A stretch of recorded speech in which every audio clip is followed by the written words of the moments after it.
दोस्तों, आज हम आपको इस कथा के माध्यम से हनुमान जी की पूंछ का रहस्य बताने वाले हैं। एक बार की बात है, कैलाश पर्वत पर माँ पार्वती अपने दिन भर की पूजा अर्चना में व्यस्त थीं। तभी उन्हें रावण कैलाश पर्वत की ओर आता दिखाई दिया। पार्वती जी ने शंकर जी से कहा, भगवान, अपने इस भक्त को कैलाश आने से रोक दीजिए, वरना किसी दिन मैं इसे अग्नि में भस्म कर दूंगी। यह जब भी आता है मैं बहुत असहज हो जाती हूँ। यह बात मुझे बिल्कुल भी पसंद नहीं है। आप इसे समझा दीजिए, यह कैलाश में प्रवेश ना करे। शिव जी जानते थे कि पार्वती सिर्फ उनके वरदान की मर्यादा रखने के लिए रावण को कुछ नहीं कहती है। वह चुपचाप उठकर बाहर आकर देखते हैं, रावण नंदी को परेशान कर रहा है। शिव जी को देखते ही वह हाथ जोड़कर प्रणाम करता है। प्रणाम महादेव। आओ दशानन, कैसे आना हुआ? महादेव ने कहा, मैं तो बस आपके दर्शन करने के लिए आ गया था महादेव। आखिर महादेव ने उसे समझाना शुरू किया, देखो रावण, तुम्हारा यहाँ आना पार्वती को बिल्कुल भी पसंद नहीं है, इसलिए तुम यहाँ मत आया करो। महादेव, यह आप क्या कह रहे हैं? आप ही ने तो मुझे किसी भी समय आपके दर्शन के लिए कैलाश पर्वत पर आने का वरदान दिया है, और अब आप ही अपने वरदान को वापस ले रहे हैं। ऐसी बात नहीं है रावण, लेकिन तुम्हारे क्रियाकलापों से पार्वती परेशान रहती है, और किसी दिन उसने तुम्हें श्राप दे दिया तो मैं भी कुछ नहीं कर पाऊंगा। इसलिए बेहतर यही है कि तुम यहाँ पर ना आओ, फिर आपका वरदान तो मिथ्या हो जाएगा महादेव। रावण ने कहा। तब भोलेनाथ ने कहा, मैं तुम्हें आज एक और वरदान देता हूँ। तुम जब भी मुझे याद करोगे मैं स्वयं ही तुम्हारे पास आ जाऊंगा, लेकिन तुम अब किसी भी परिस्थिति में कैलाश पर्वत पर मत आना। अब तुम यहाँ से जाओ, पार्वती तुमसे बहुत रुष्ट है। रावण चला जाता है। समय बदलता है। हनुमान जी रावण की स्वर्ण नगरी लंका को जलाकर राख करके चले जाते हैं, और रावण उनका कुछ नहीं कर सकता। वह सोचते सोचते परेशान हो जाते हैं कि आखिर उस हनुमान में इतनी शक्ति आई कहाँ से।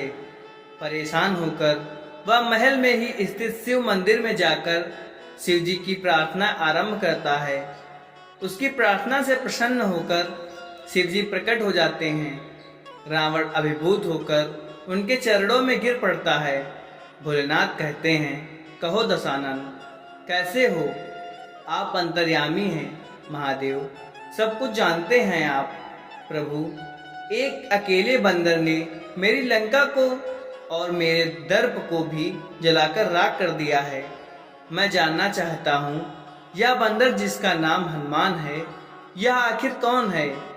और प्रभु, उसकी पूंछ तो और भी ज्यादा शक्तिशाली थी। किस तरह सहजता से मेरी लंका को जला दिया? मुझे बताइए कि यह हनुमान कौन है? शिव जी मुस्कुराते हुए रावण की बात सुनते रहते हैं, और फिर बताते हैं कि रावण, यह हनुमान और कोई नहीं, मेरा ही रुद्र अवतार है। विष्णु ने जब यह निश्चय किया कि वह पृथ्वी पर अवतार लेंगे और माता लक्ष्मी भी साथ ही अवतरित होंगी, तो मेरी इच्छा हुई कि मैं भी उनकी लीलाओं का साक्षी बनूं। और जब मैंने अपना यह निश्चय पार्वती को बताया तो वह हट कर बैठी, मैं भी साथ रहूंगी। लेकिन यह समझ नहीं आया कि उसे इस लीला में किस तरह भागीदार बनाया जाए। तब सभी देवताओं ने मिलकर मुझे यह मार्ग बताया, आप तो बंदर बन जाइए और शक्ति स्वरूप पार्वती देवी आपकी पूंछ के रूप में आपके साथ रहेंगी। तभी आप दोनों साथ रह सकते हैं। और उसी अनुरूप मैंने हनुमान जी के रूप में जन्म लेकर राम जी की सेवा का व्रत रख लिया, और शक्ति रूपा पार्वती ने पूंछ के रूप में और उसी सेवा के फल स्वरूप तुम्हारी लंका का दहन किया। अब सुनो रावण, तुम्हारे उद्धार का समय आ गया है, अतः श्री राम के हाथों तुम्हारा उद्धार होगा। पर मेरा परामर्श है कि तुम युद्ध के लिए सबसे अंत में प्रस्तुत होना, जिससे कि तुम्हारा समस्त राक्षस परिवार भगवान श्री राम के हाथों से मोक्ष को प्राप्त करे और तुम सभी का उद्धार हो जाए। रावण को सारी परिस्थिति का ज्ञान होता है और उस अनुरूप वह युद्ध की तैयारी करता है और अपने पूरे परिवार को राम जी के समक्ष युद्ध के लिए पहले भेजता है और सबसे अंत में स्वयं मोक्ष को प्राप्त होता है। तो दोस्तों, अगर आपको यह कहानी पसंद आई हो तो इस वीडियो को एक लाइक अवश्य कर दीजिए और वीडियो को शेयर करके चैनल को सब्सक्राइब जरूर कर लें। धन्यवाद।